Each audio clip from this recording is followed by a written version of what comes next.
Marcus Chen had been aboard the Zephyrian research vessel for 3 months when everything went wrong.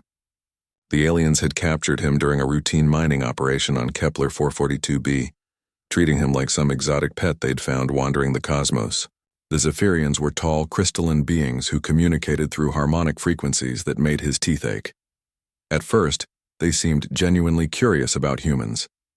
They poked and prodded him, took samples of his blood and watched him eat with the same fascination a child might show watching ants in a terrarium. Marcus played along, hoping they'd eventually let him go or at least make contact with Earth. He was wrong. Captain HFY, the ship's commander, had grown bored with their human specimen. The novelty had worn off, and Marcus could sense their patience thinning like ice under spring sun. The crew had started discussing his fate in their musical language, thinking he couldn't understand. But Marcus had always been good with languages, and 3 months was enough time to pick up basic Zephyrian. They were planning something called the Trial of Teeth. From what he could gather, it involved throwing unwanted prisoners into something they called the deep chambers, where creatures known as the Ancient Guardians dwelled. These weren't just any creatures, they were legendary beasts that the Zephyrians both feared and revered, being so old and powerful that even thinking about them made the aliens' crystalline forms dim with terror. The day of his trial arrived with no ceremony. 4 guards dragged Marcus from his cell, their grip surprisingly gentle despite their intentions. They escorted him through corridors lined with pulsing bioluminescent walls that seemed to breathe with the ship's rhythm. Other crew members stopped their work to watch the human's final walk, their multifaceted eyes reflecting something that might have been pity. The entrance to the deep chambers was a massive circular portal that spiraled downward into absolute darkness. The air that rose from its depths carried scents of ancient earth, sulfur, and something else. Something alive and vast and old beyond measure. Marcus could feel heat radiating from below, and somewhere in that darkness something massive moved. Captain HFY approached, his crystalline form chiming softly as he walked. "Human," he said in accented English, "you have served your purpose. Our scientists have learned what they needed about your species. Now you will serve a different purpose. Entertainment for our voyage home." Marcus straightened his shoulders. "And if I refuse to jump?" The captain's laugh sounded like breaking glass. "The deep chambers extend throughout this ship's core. The ancient guardians have not fed in cycles. They grow restless," he gestured to the portal. "You may enter willingly, or we may simply wait for them to emerge and take you. The choice creates the illusion of dignity." The other Zephyrians had gathered around the portal's edge, their forms glowing brighter with anticipation. This was clearly entertainment for them, a break from the monotony of deep space travel. They expected to watch him scream, to see him torn apart by whatever lurked in those depths. Marcus could see it in their alien expressions. They thought humans were weak, pathetic creatures who would provide a few moments of amusing terror before being consumed. Marcus looked down into the abyss. Somewhere far below he could hear breathing, slow, deep rhythmic sounds that spoke of lungs the size of subway cars. He could feel multiple heartbeats through the metal floor, their synchronized pounding creating a subsonic vibration that made his bones ache. Whatever was down there was not just alive, it was ancient, intelligent, and waiting. He thought about his daughter Sarah back on Earth, probably still waiting for his routine check-in transmission. He thought about his ex-wife who'd always said he took too many risks. Maybe she'd been right, but Marcus had never been one to go quietly into the dark. "Well," he said, rolling up his sleeves, "I've had worse Mondays." Without another word, Marcus stepped into the portal and began his descent into the darkness. Behind him, he could hear the Zephyrians' excited chittering, their bioluminescent forms creating a circle of light around the portal's edge. They settled in to watch their show, expecting it to be brief and brutal. The shaft was smooth and warm like the inside of some massive throat. Marcus slid rather than fell, the walls somehow slowing his descent to a manageable speed. The darkness was complete now, broken only by the fading glow from above. The sounds grew louder as he descended, not just breathing and heartbeats but movement, the scrape of massive claws on stone, and something else that might have been purring. After what felt like an eternity, Marcus emerged into a vast underground chamber. The ceiling disappeared into darkness above and the walls stretched away beyond the reach of any light. The air was thick and warm, heavy with the scent of something that reminded him of his grandfather's old leather workshop. Then he saw them. Eyes. Dozens of pairs of eyes, each one larger than dinner plates, glowing with an inner fire that cast dancing shadows across the chamber walls. They surrounded him in the darkness, watching, waiting, measuring. Marcus could make out massive shapes behind those eyes. Creatures of scales and wings and teeth. Beings that could have stepped out of humanity's oldest nightmares.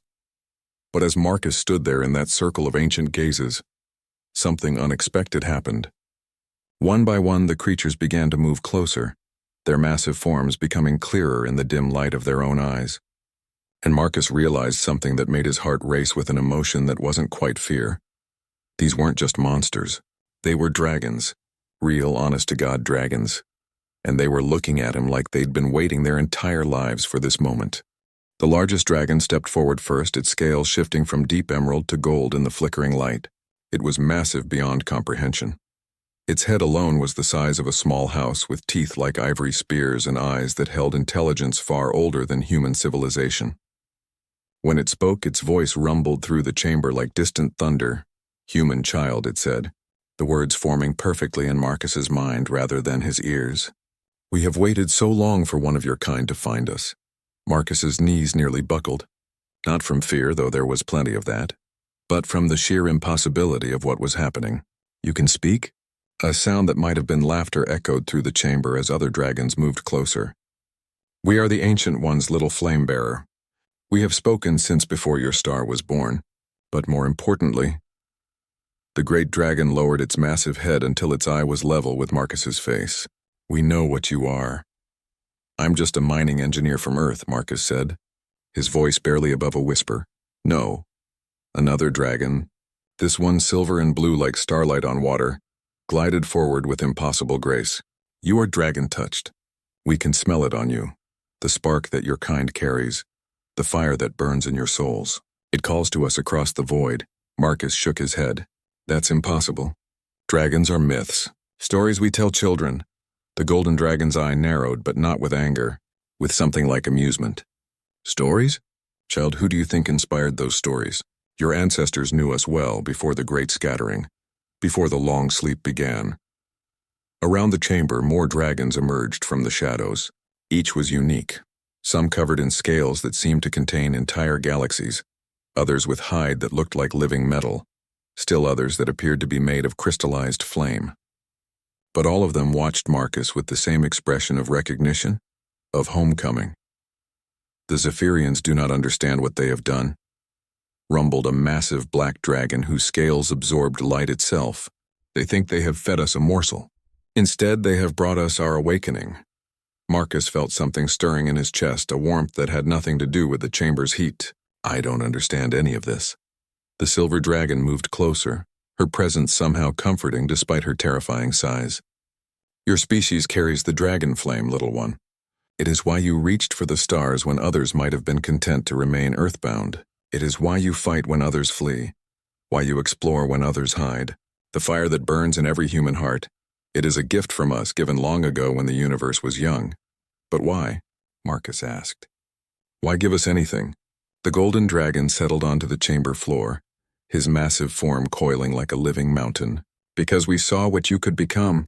Alone among all the species we have encountered, humans possess something unique. The ability to carry flame without being consumed by it. You take our gifts and make them your own, transform them into something greater." Marcus thought about humanity's history, their drive to explore, to push boundaries, to never accept that something was impossible. He thought about the stories every culture shared, tales of heroes facing dragons, sometimes to slay them, sometimes to learn from them, always to prove themselves worthy of legend. "The Zephyrians expect us to tear you apart," the black dragon said, amusement coloring its mental voice. "They do not realize that to harm a dragon-touched human would be like destroying our own children." "But I haven't done anything special," Marcus protested. "I'm nobody important. I just mine asteroids for a living. Do you?" The silver dragon's head tilted. "Tell us, little flame-bearer, what do you mine?" "Rare earth elements mostly. Platinum, rhodium, some exotic crystals we've only recently discovered." Marcus paused as he saw the reactions around him. Every dragon had gone perfectly, Still, show us, whispered the golden dragon. Marcus reached into his pocket and pulled out a small vial he always carried, a sample of the new crystal type they'd been finding in the outer system. It was barely the size of his thumb, milky white with veins of gold running through it like captured lightning. The moment the crystal emerged, every dragon in the chamber began to glow. Their scales blazed with inner fire, their eyes became miniature suns, and the air itself seemed to sing with harmonics that made Marcus's bones vibrate. Dragonheart crystal, breathed the silver dragon. We thought it lost forever. This? Marcus held up the small vial. This is just industrial material. We use it in quantum processors because it can store massive amounts of energy without degrading. The black dragon's laughter was like an earthquake. Of course you do. Only humans would find the rarest substance in the universe and immediately put it to work, improving their technology. Each fragment contains the crystallized essence of a star's death, the golden dragon explained. When a star dies, if the conditions are exactly right, its final moments can be captured in crystal form. Your people have been mining the remnants of our ancient homes, the places where we once nested in the hearts of dying stars. Marcus stared at the vial with new understanding. You lived in stars? We are children of flame and fury, the silver dragon said proudly. Born in the nuclear fires of stellar cores, raised in the magnetic fields of neutron stars. But as the universe aged and cooled, we sought shelter, sleeping until the time would come for us to wake. The Zephyrians found us sleeping in the deep places. The black dragon's voice turned cold. They thought us mere beasts, creatures to be caged and studied. They have kept us imprisoned for millennia, using our presence to power their ships, never realizing what we truly are. Marcus looked around the chamber with new eyes. It wasn't a prison at all, it was a power core. The dragon's natural energy was being harvested to fuel the Zephyrian vessel. Their ancient power turned into a battery for alien technology. That's slavery, Marcus said, anger building in his chest like a furnace. Yes, the golden dragon agreed. And now you understand why your arrival changes everything. The dragon touched have found us at last. The time of sleeping is over. Above them, far overhead, Marcus could hear the Zephyrians moving around the portal entrance. They were probably wondering why there hadn't been any screaming yet, why the entertainment hadn't begun. They were about to find out that they had made a terrible mistake. Marcus looked around at the assembled dragons, creatures of myth and legend, beings older than Earth itself. What do you need me to do? The golden dragon's massive eye focused on Marcus with laser intensity. First, you must understand what the Zephyrians have done to us. They did not simply capture us. They bound us with technology that feeds on our despair. The silver dragon gestured with one clawed appendage toward the chamber walls. For the first time, Marcus noticed the networks of crystalline tubes and metallic cables that snaked across every surface, all of them pulsing with a sickly green light that seemed to drain color from everything it touched. Psychic dampeners, the black dragon spat, his mental voice dripping with disgust. They suppress our ability to access the stellar fires that give us strength. We have been slowly starving for centuries, kept just weak enough to power their vessel but too weak to break free. Marcus approached one of the walls and ran his hand along the alien technology. The metal felt cold despite the chamber's warmth, and touching it made his skin crawl. How many of you are there? 47 of us remain, said a new voice. Marcus turned to see a dragon that seemed to be made of living ruby, her scales reflecting light like fractured gems. Once we numbered in the thousands. But the Zephyrians have been harvesting us for their experiments. The words hit Marcus like a physical blow. Harvesting? Dragon blood can power their weapons for decades, the golden dragon explained, his mental voice carefully controlled. Dragon scales can deflect any known energy weapon. Dragon bones can be ground into powder that enhances their telepathic abilities. We are worth more to them dead than alive. But alive we can power their ships indefinitely. Marcus felt rage building in his chest, the same fury that had driven humanity to fight against every oppressor they'd ever faced. And they just keep you here? Like livestock? The dampeners make resistance impossible, the silver dragon said sadly. We have tried for centuries to break free, but the technology adapts to our efforts. Each time we grow stronger, it grows stronger with us. But now you're here, the ruby dragon said, hope coloring her mental voice. And you carry something the dampeners were never designed to suppress. Marcus frowned. What do you mean? The black dragon's massive head swung toward him. Human determination, little flame bearer. The fire that burns in your species is not magical or supernatural. It is pure will made manifest. And will cannot be dampened, only directed. The golden dragon rose to his full height, his massive form towering over Marcus like a living mountain. The Zephyrians made one critical error in their calculations. They assumed that because we are powerful, we would be the primary threat. They never considered what might happen if we had an ally. An ally who could move freely through their ship, the silver dragon added, excitement building in her voice. An ally who could reach the central dampener controls, continued the ruby. Dragon, an ally who carries dragon fire in his very soul, finished the black dragon with something that sounded like savage satisfaction. Marcus looked around at the assembled dragons, beings of incredible power and ancient wisdom, all of them pinning their hopes on one human mining engineer. You want me to sabotage their dampener system? More than that, the golden dragon said. We want you to turn it inside out. The silver dragon moved closer, her massive form surprisingly graceful. The dampeners work by creating a field that suppresses stellar energy. But every field has an inverse frequency, a harmonic that would amplify rather than diminish. If you can reach the central control matrix and input the correct frequency modulation, the ruby dragon explained, the dampeners will become amplifiers instead. Marcus felt his engineer's mind beginning to work through the problem. And amplified stellar energy would restore us to our full power, the black dragon finished with deep satisfaction. Power enough to melt through the hull of this ship like paper. Power enough to send a message across the galaxy that the Ancient Ones are no longer sleeping. But there's a problem, Marcus said, already seeing the flaw in the plan. Even if I can reach the controls, I don't know Zephyrian technology.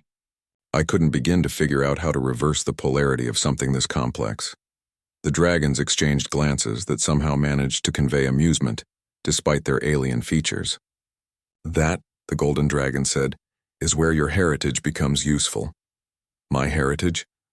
The silver dragon's voice took on a tone of gentle instruction. Dragon-touched humans have always possessed an intuitive understanding of energy systems. It is part of the gift we gave your species long ago. When you stand before the controls, you will know what to do. But I'm not some mystical chosen one, Marcus protested. I'm just an engineer who got lucky with alien linguistics. Lucky?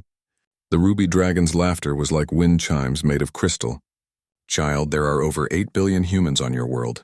What are the odds that the Zephyrians would randomly capture the one who specializes in energy extraction and has an aptitude for alien languages? Marcus paused, considering this. When he put it that way, it did seem like a rather significant coincidence. The universe has currents like a vast ocean, the black dragon explained. Those who carry dragonfire can sometimes feel those currents, follow them to where they need to be. You were not captured by accident, little flame bearer. You were called. The warmth in Marcus's chest was growing stronger now, like a pilot light that had been burning unnoticed his entire life suddenly flaring to full flame. Even if I can do this, even if I can free you, what then? The Zephyrians will just capture more dragons, build better dampeners. The golden dragon's massive head lowered until he was eye level with Marcus again. That is where the second part of our plan comes into play. We do not simply want freedom.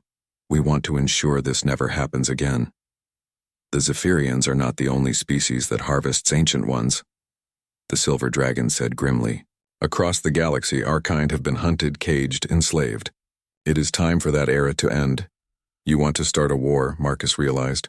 We want to start a reckoning, the ruby dragon corrected. And for that, we need more than just our own power. We need allies who understand justice, who fight not just for themselves but for others who cannot fight back. The black dragon's voice carried the weight of eons. We need humanity. Marcus felt the pieces clicking into place. You want me to contact Earth, to bring humans into this.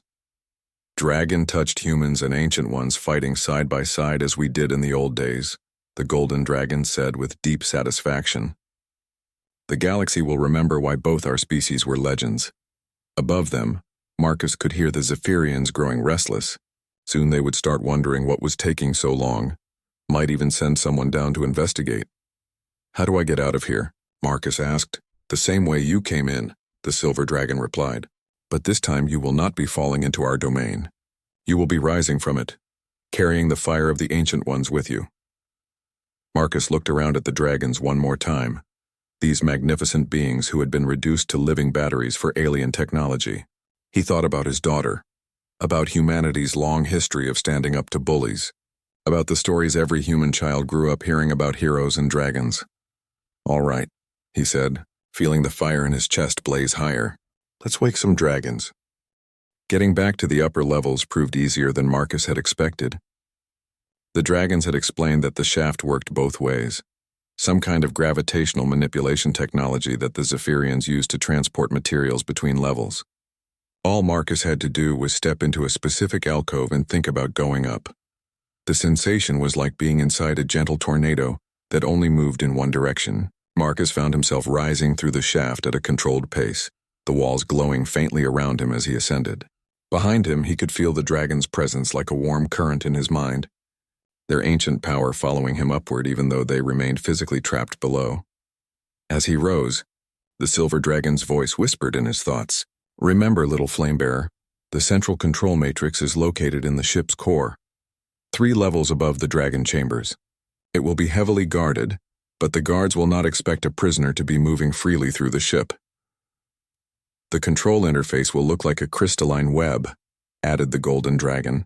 "Touch the central node, and your dragon fire will show you what needs to be done." Marcus emerged from the shaft into a service corridor that stretched away in both directions. The walls here were different from the areas he'd seen before, more functional, less decorative. This was clearly a working section of the ship, not meant for casual observation. He chose a direction at random and began walking, trying to look like he belonged there. The dragons had given him one crucial piece of information. The ship's artificial gravity worked differently for different species. Humans were lighter than Zephyrians, which meant he could move more quietly and quickly than the ship's designers had anticipated. As he moved through the corridors, Marcus began to notice details he'd missed during his initial capture. The ship wasn't just large, it was ancient. The walls showed signs of countless repairs and modifications, layers of technology built upon older technology. This vessel had been traveling the stars for millennia, and it had been harvesting dragons for most of that time. The first group of guards he encountered were clustered around what looked like a maintenance panel, their crystalline forms chiming softly as they communicated. Marcus pressed himself against the wall and waited for them to move on. As they passed, he caught fragments of their conversation in the musical Zephyrian language. They were discussing the humans' continued silence from the dragon chambers. Some thought he might be hiding. Others wondered if the Ancient Ones had killed him so quickly that there hadn't been time to scream. None of them suspected that their prisoner was currently moving freely through their ship's upper levels. Marcus continued upward, following service ladders and maintenance shafts that the dragons somehow knew about, despite never having been outside their prison. When he asked about this, the ruby dragon's voice answered from his memories of their conversation. "We have been aboard this ship for centuries, little flame-bearer. Sound travels, especially to ears trained to hear the songs of stars. We know every vibration, every system, every weakness." The ship's core was unlike anything Marcus had ever seen. He emerged from a maintenance shaft into a vast spherical chamber that stretched away in all directions. The walls were covered in what looked like a mixture of crystal and living tissue, pulsing with the same sickly green light he'd seen in the dragon chambers. At the center of the sphere, suspended by invisible forces, hung the control matrix. It was beautiful and terrible at the same time. The crystalline web stretched across space like a 3-dimensional spider web made of pure light, each strand humming with energy that made Marcus's teeth ache. At its heart sat a node the size of a basketball, its surface swirling with patterns that hurt to look at directly, and it was guarded by 6 Zephyrian soldiers in full combat armor. Marcus crouched in the maintenance shaft's opening, studying the situation. The guards were positioned around the chamber's perimeter, their weapons trained on the central matrix. They weren't expecting an attack. This was clearly routine security, guards who had been standing the same post for years without incident. But 6 armed soldiers was still 6 more than Marcus could handle in a straight fight. That's when he remembered the dragon's final gift. "When you need us most," the black dragon had said, "call upon the fire we have awakened in you. You carry more than just dragon touch now, little flame bearer. You carry a piece of our strength." Marcus closed his eyes and reached for that warmth in his chest. What he found there was far more than he'd expected. The fire didn't just warm him. It seemed to expand his awareness, his understanding. Suddenly he could sense the energy flows throughout the ship, could feel the vibrations of every system, could hear the harmonic frequencies that bound everything together. And he could feel the guards' positions as clearly as if he could see them. Marcus opened his eyes and began to move. Not running, not sneaking, but walking with a confidence that seemed to bend reality around him. The first guard turned as Marcus approached, but something in the human's bearing made the Zephyrian hesitate. By the time the alien realized that the prisoner was somehow free, Marcus was already past him. The second guard raised his weapon, but Marcus was moving with inhuman grace now, the dragon fire guiding his steps. He rolled under the energy blast and came up behind the soldier, using a nerve pinch technique that the dragons had somehow downloaded directly into his muscle memory. The third and fourth guards fired together, but Marcus was no longer where their targeting systems said he should be. He moved like liquid flame, each step perfectly placed, each motion flowing into the next. His human reflexes had been enhanced by ancient dragon instincts, his engineering mind guided by stellar wisdom that predated his species. The fifth guard managed to trigger an alarm before Marcus reached him, but it was too late. The human was already at the central matrix, his hand reaching for the control node. The moment Marcus's fingers touched the crystalline surface, the universe exploded into light.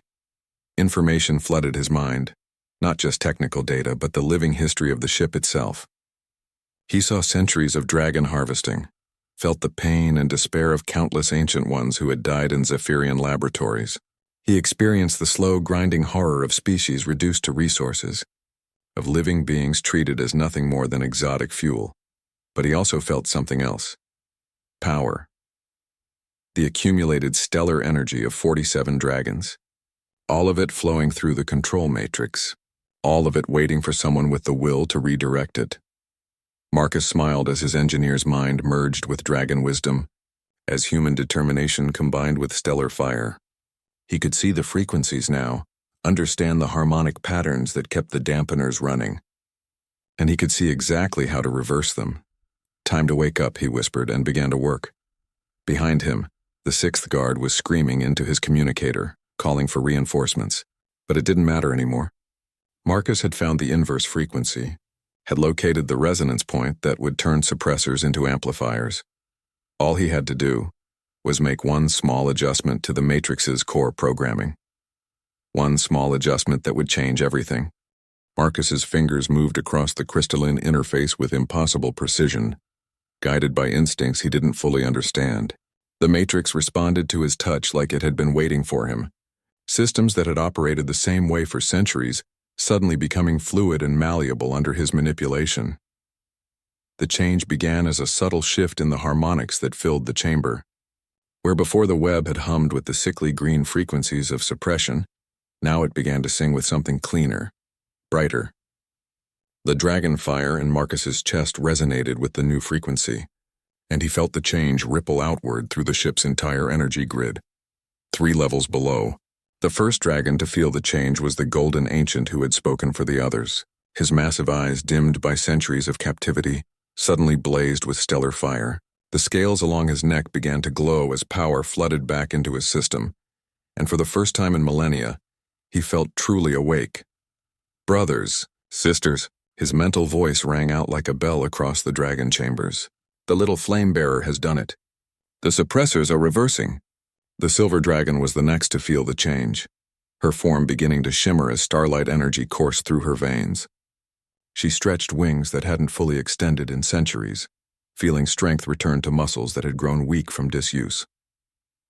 One by one, the ancient ones began to wake from their enforced slumber.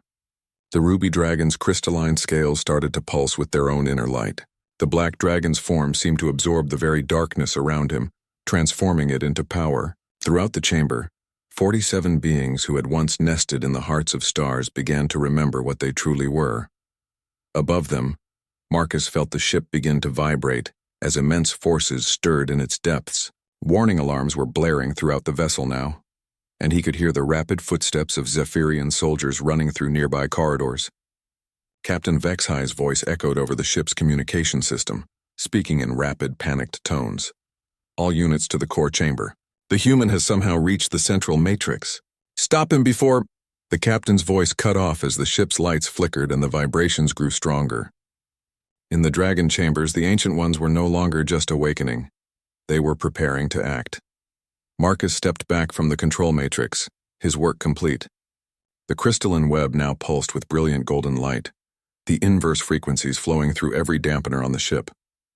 What had once been a prison was rapidly becoming the largest amplification array in known space. The chamber's entrance burst open as a squad of Zephyrian soldiers poured in, their weapons trained on Marcus. Captain Vexhi followed behind them, his crystalline form blazing with angry light. Impossible, the captain hissed in accented English. No primitive species could understand our technology well enough to. His words died as the ship gave a massive shudder. From deep below came a sound like the birth of a new star, a roar that spoke of cosmic forces unleashed, of ancient powers that had slept too long and were now very much awake. Marcus smiled at the captain's horrified expression. You know what your problem is, Vexhi? You never asked the dragons if they wanted to be here. The golden dragon's mental voice suddenly filled the chamber, strong enough now that even the Zephyrians could hear it. Indeed. And now, after centuries of captivity, we find ourselves in a position to express our displeasure. The ship's hull began to glow as stellar fire flowed through the Ancient One's awakened forms. 3 levels down, the dragons were no longer weak prisoners powered by artificial life support. They were cosmic entities operating at full power, and the ship that had contained them was never designed to handle that much energy. Captain Vexhi raised his weapon toward Marcus. But before he could fire, the chamber was suddenly filled with blazing light. The silver dragon's consciousness flowed through the ship's communication systems, her ancient voice speaking directly into every Zephyrian mind aboard the vessel. I am Starweaver, daughter of the dying light, ancient of the 3rd constellation. You have held me captive for 843 of your years. During that time, you have used my power to fuel your vessel, my blood to power your weapons, and my despair to feed your entertainment. The light grew brighter as more dragon voices joined hers, their combined mental presence overwhelming the ship's inhabitants. I am Voidheart, born in the death of suns, ancient of the forgotten deep. You harvested my scales to armor your ships and ground my bones to enhance your telepathy. I am Flamecore, singer of stellar winds, ancient of the burning sky. You have taken my fire and used it to power your weapons of conquest. One by one, all 47 Ancient Ones spoke their names and their grievances, their voices combining into a harmony that made the ship's hull sing with resonant frequency. The Zephyrian soldiers dropped their weapons, their crystalline forms vibrating in sympathy with the overwhelming psychic pressure. Marcus felt the dragon's power flowing around him like a protective shield, their ancient wisdom guiding his next words. You wanted entertainment, Captain? Here's your show. The first hull breach came near the ship's engine section, where the accumulated stellar fire finally found a weak point in the vessel's structure. Molten metal sprayed into space as energies that belonged in the hearts of stars found their way to freedom. Emergency systems activated throughout the ship, but they were woefully inadequate to contain cosmic-level forces.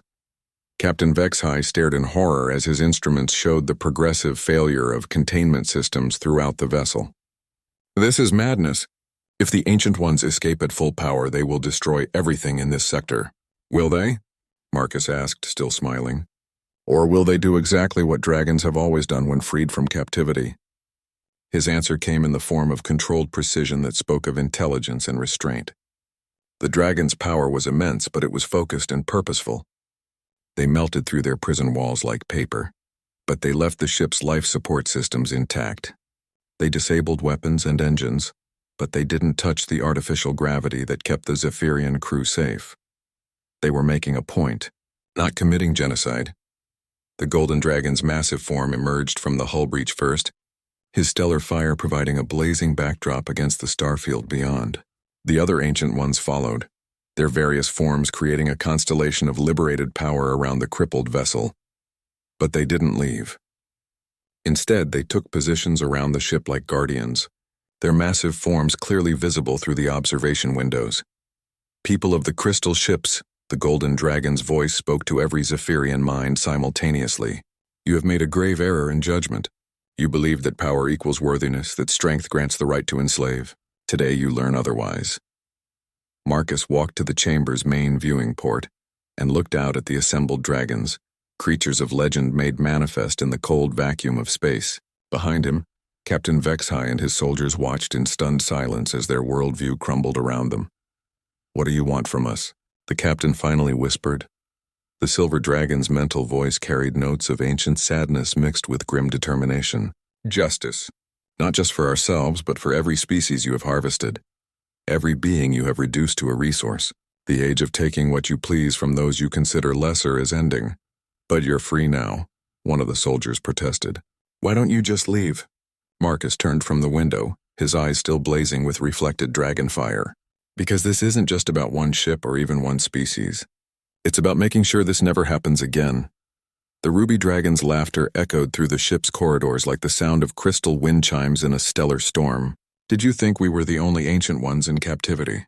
Did you believe your species was the only one that harvests dragons? Captain Vexhai's crystalline form dimmed as the implications hit him.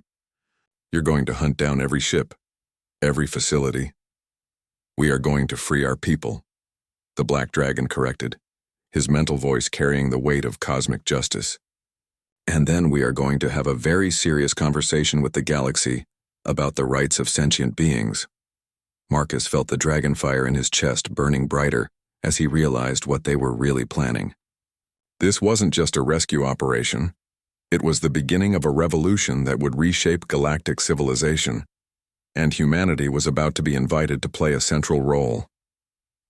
The golden dragon's massive form coiled through space around the disabled Zephyrian vessel, his scales reflecting starlight like a living constellation. When he spoke, his mental voice carried the weight of decisions that would reshape the galaxy.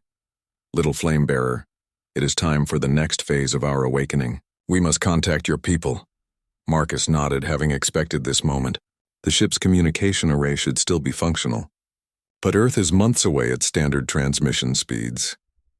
Distance is no barrier to those who have nested in stellar cores, the silver dragon replied with something that might have been amusement. We shall carry your message on currents that flow between the stars themselves. Captain Vexhai, who had been listening to the exchange with growing horror, stepped forward. You cannot involve more primitive species in this madness. The humans barely understand basic energy manipulation. The black dragon's presence suddenly filled the chamber like a living shadow, his ancient consciousness pressing against the captain's mind with gentle but irresistible force. Primitive? Captain, your people have traveled the stars for millennia, yet you have learned nothing of wisdom. Humans reached for the stars after existing for less than a tenth of your species' lifespan. They wage war against impossible odds, not for conquest but for ideals. They carry fire in their souls that burns brighter than the hearts of suns. Marcus moved to the ship's communication console, his dragon-enhanced understanding allowing him to navigate the alien interface with surprising ease. What exactly do you want me to tell them? The truth, the ruby dragon replied simply. That the ancient ones have awakened, that the time of harvesting is ending, and that humanity has been chosen to stand beside us in what comes next. As Marcus began composing the message, he felt the dragon's power flowing through the ship's systems, amplifying and redirecting the communication array in ways that should have been impossible. The transmission that emerged wasn't just electromagnetic radiation. It was something far more complex. A signal that would reach Earth not through normal space, but through the quantum foam that connected all things. To Earth Command, this is Marcus Chen, missing crew chief from the Kepler 442b mining operation. Marcus spoke into the communicator, knowing his words were being translated and amplified by cosmic forces beyond his understanding. I'm currently aboard an alien vessel in the Zeta Reticuli system, and I have information that will change everything we know about our place in the galaxy. He paused, looking out at the assembled dragons floating in space around the ship. I've made contact with a species known as the Ancient Ones, beings that humans would recognize as dragons. They're real, they're incredibly ancient and powerful, and they've been held captive by various alien species for millennia. Behind him, Captain Vexhai made a sound of distress as he realized the implications of what was being transmitted. The existence of the Ancient Ones was supposed to be secret, known only to the species powerful enough to capture and exploit them. The dragons tell me that humanity carries something they call dragon fire, a spark that connects us to them from the earliest days of our species. They've been waiting for us to develop space travel so we could find them. Marcus felt the warmth in his chest growing stronger as he spoke. They want humanity to join them in liberating other captured ancient ones throughout the galaxy. The golden dragon's voice whispered in his mind, providing details that made Marcus's engineering background suddenly seem far more significant than he'd ever imagined. They also want us to know that the rare earth elements we've been mining in the outer system, particularly the dragon heart crystals, are far more important than we realized. Each crystal contains the crystallized essence of a dying star, and they're key to technologies that could advance human civilization by thousands of years. Marcus could almost picture the chaos this message would cause back on Earth. I'm transmitting technical specifications for star-level energy manipulation, faster-than-light communication, and what the dragons call stellar fire reactors. These technologies will allow us to travel between star systems in days rather than decades. The silver dragon's presence touched his mind, adding urgency to his words. Time is critical. The species that have been harvesting dragons are already aware that something has gone wrong.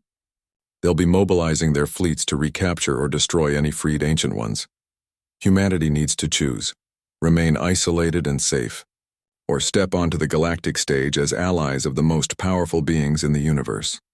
As Marcus finished the transmission, he felt the dragon's power launch it toward Earth on currents that flowed outside normal space-time.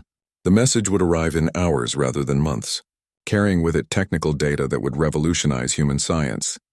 Captain Vexhai slumped against the chamber wall, his crystalline form dim with defeat. You have doomed us all. Do you have any idea what you've just unleashed? Hope, Marcus replied firmly. We've unleashed hope. The ruby dragon's mental laughter filled the chamber. The captain speaks truly, though not as he intends. We have indeed unleashed something that will doom the current galactic order. The age of the strong preying upon the weak is ending. But the consortium will never allow this, one of the Zephyrian soldiers protested. They have fleets, weapons, entire worlds dedicated to maintaining the current balance of power. The black dragon's presence suddenly intensified, his ancient awareness touching every mind in the chamber. Tell us of this consortium. Over the next hour, Marcus listened as the captured Zephyrians revealed the structure of galactic civilization. The Galactic Consortium was a loose alliance of dozens of species, bound together by trade agreements and mutual defense pacts. But beneath the surface cooperation lay a darker truth. The most powerful species maintained their dominance by controlling access to advanced technologies and exotic resources. The ancient ones were the most valuable resource of all. Dragon blood could power weapons that could crack planets. Dragon scales could create shields that deflected any known energy. Dragon bones could enhance telepathic abilities to near godlike levels. For millennia, the strongest species had built their power on the systematic enslavement and harvesting of these cosmic beings. How many of our people remain in captivity? The golden dragon asked, though his tone suggested he already feared the answer. Thousands, Captain Vexhai admitted reluctantly. Maybe tens of thousands. Every major power has at least one facility. Some have entire worlds dedicated to farming your kind. The temperature in the chamber seemed to drop as the dragons processed this information. When the silver dragon spoke again, her mental voice carried undertones that made the ship's hull creak with sympathetic vibrations. Then it is war. Not war, the black dragon corrected with frightening calm. Revolution, or implies two sides of equal standing. What we plan is the complete restructuring of galactic civilization. Marcus felt a chill run down his spine that had nothing to do with temperature. What exactly are you planning? The golden dragon's massive eye focused on him through the viewing port. We are going to free every ancient one in the galaxy.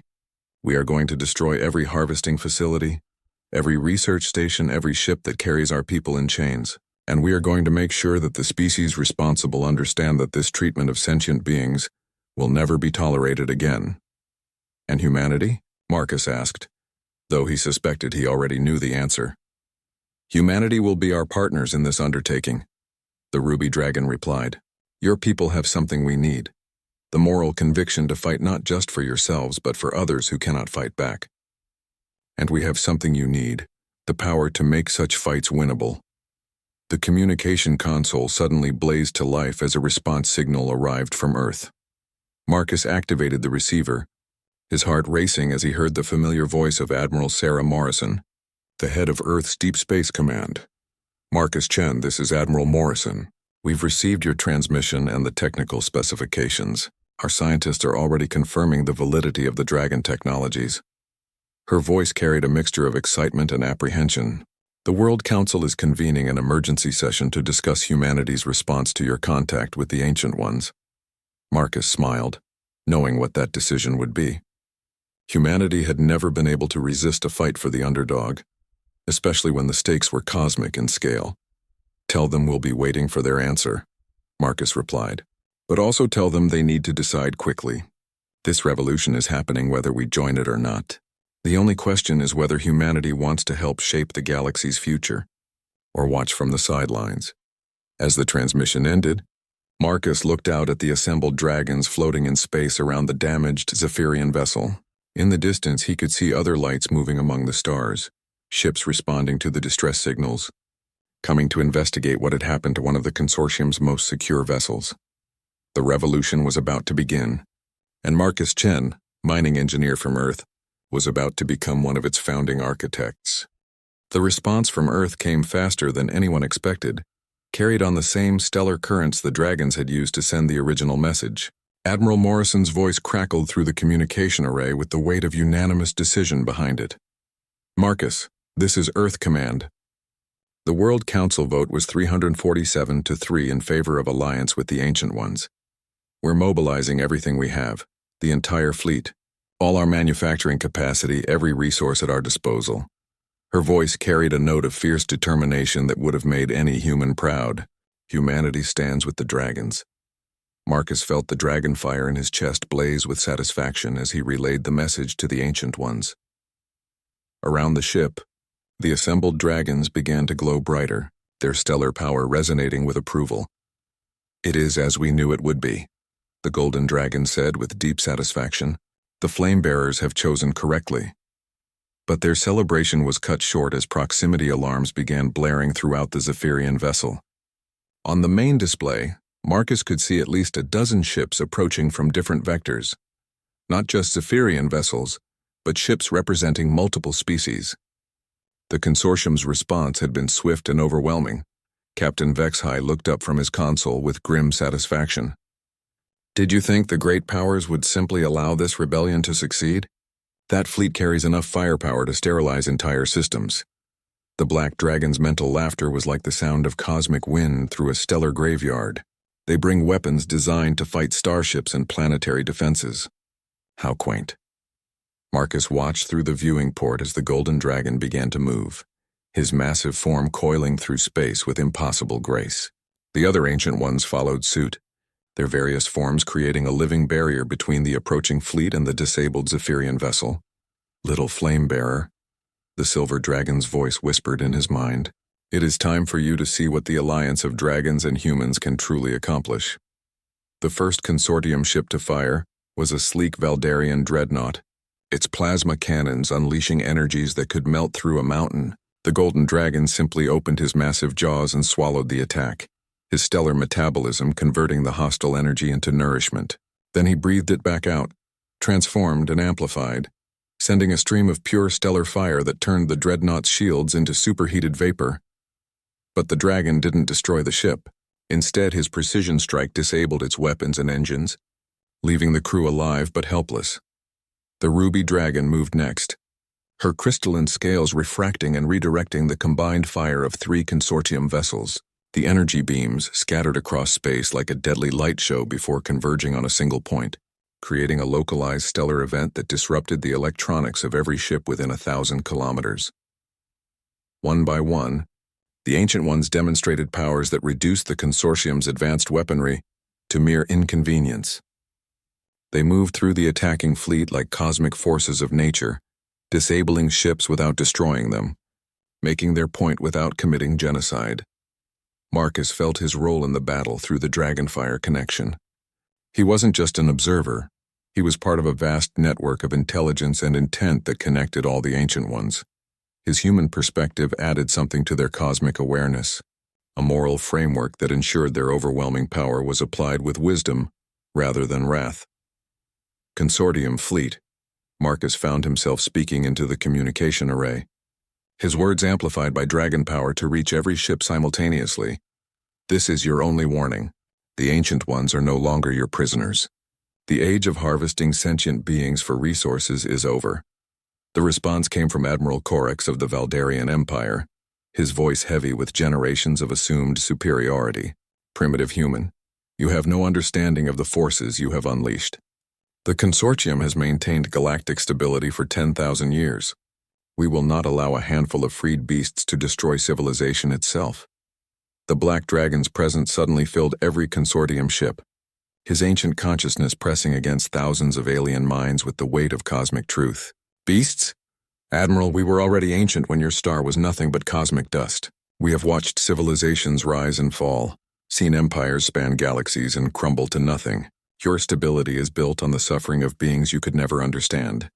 And now, the Silver Dragon added, her mental voice carrying harmonics that made reality itself seem to vibrate. You will learn what true power looks like when wielded by those who understand justice. The demonstration that followed would be talked about in military academies across the galaxy for generations to come. The Ancient Ones didn't just defeat the Consortium fleet, they showed them technologies that made their most advanced weapons look like stone clubs. The Golden Dragon reached out with one massive claw and somehow folded space itself, causing 3 Consortium ships to suddenly find themselves occupying the same location. They didn't collide. Instead, they existed in parallel dimensions. Their crews able to see each other but unable to interact, trapped in a maze of twisted physics. The Ruby Dragon sang a note that resonated through subspace, causing the quantum tunneling drives of an entire squadron to reverse their flow. The ships didn't explode. Instead, they simply stopped existing in normal space, shunted into a parallel dimension where they would remain until the dragon chose to release them. But it was the Black Dragon who delivered the most powerful message. He reached across space itself and touched the mind of every being in the Consortium fleet simultaneously, sharing with them a vision of what the galaxy could become. They saw worlds where different species worked together as equals, rather than in hierarchy. They experienced civilizations that advanced through cooperation, rather than exploitation. They felt the peace that came from knowing that no sentient being would ever again be reduced to a resource for another's benefit. And they understood, with crystal clarity, that the Ancient Ones had the power to make this vision reality, whether the Consortium chose to cooperate or not. The battle ended not with surrender, but with understanding. One by one, the Consortium ships powered down their weapons and opened communication channels. Admiral Corex's voice when it came had lost all its previous arrogance. Ancient Ones, we did not understand. The visions you have shared. Is such a future truly possible? The Golden Dragon's mental voice carried notes of patient instruction. It is not only possible, Admiral, it is inevitable. The choice before you is simple. Be part of building this new galaxy, or be swept aside by those who will. Over the following hours, Marcus watched as the most significant diplomatic negotiation in galactic history unfolded around him. The Consortium representatives, their worldview shattered by direct contact with cosmic-level intelligence, began the process of restructuring their entire civilization. The first agreement was simple: immediate cessation of all Ancient One harvesting operations. The second was more complex: the establishment of joint human-dragon teams to liberate every remaining captive throughout the galaxy. The third would change everything: the creation of a new galactic government based on cooperation rather than exploitation. As the negotiations continued, Marcus received another message from Earth. This time it was his daughter Sarah, her voice carrying across the void with love and pride that made his eyes water.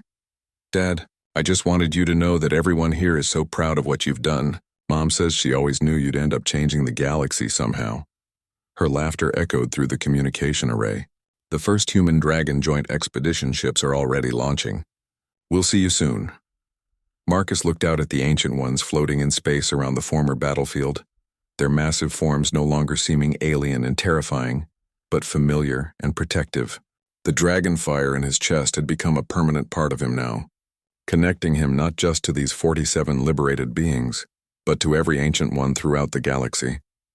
The golden dragon's voice spoke directly into his mind, warm with affection and bright with promise. "Welcome to the new age, little flame-bearer. The galaxy will never be the same."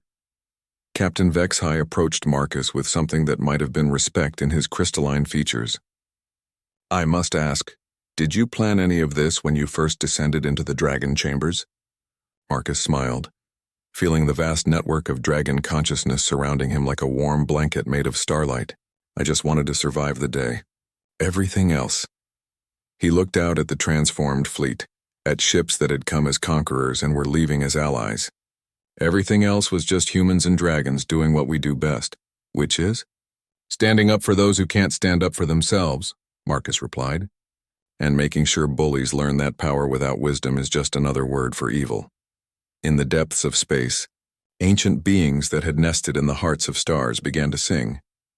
It was a song of freedom, of justice, of a galaxy finally learning to live up to its potential, and carrying the melody, adding harmonies that no dragon had ever heard before, were the voices of humanity, the species that had carried dragon fire in their souls since the beginning, finally coming home to claim their inheritance among the stars.